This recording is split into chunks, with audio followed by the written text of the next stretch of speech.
High, আমি চুমকি আবারও চলে এলাম আরেকটা ব্লগ নিয়ে। তো আজকের ব্লগটা শুরু করেছি সন্ধ্যা থেকে, মানে সারাদিন না সন্ধ্যা থেকে। তো মাম্মামের বায়না ছিল কি, মাম্মাম বলেছিল ভাটরা বিল যাবে, যেহেতু ওখানে প্রত্যেক বছর যায়, জল বেড়ে যায়।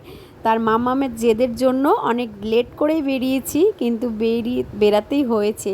আর ওইখানে গিয়ে দেখি অনেক অনেক লোকজন চলে গেছে, নাহলে এখানে প্রচুর ভিড় থাকে, প্রচুর মানে প্রচুর ভিড় থাকে। আর দেখতেই পাচ্ছ একদম সন্ধ্যা লেগে গেছে।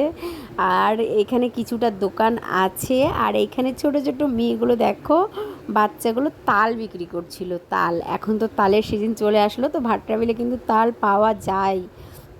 ওইখান থেকেই তাল নিয়ে এসে তাল বড়াটা খাওয়া যায় আর কি।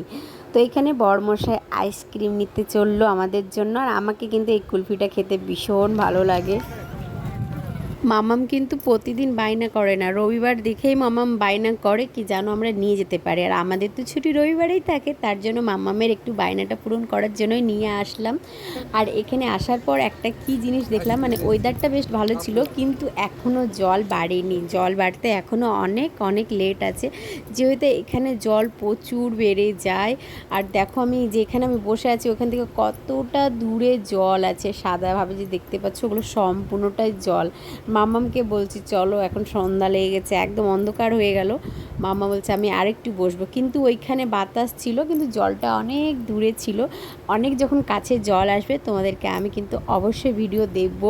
এটা হয়ে গেছে এখন মিনি দীঘা, এটা এখন হচ্ছে ভাটরা বিলটাকে মিনি দীঘা বলে অনেকজনের চিনে। আর প্রত্যেকটা রবিবারে প্রচুর ভিড় হয়, আর এখানে অনেক দোকানও বসে।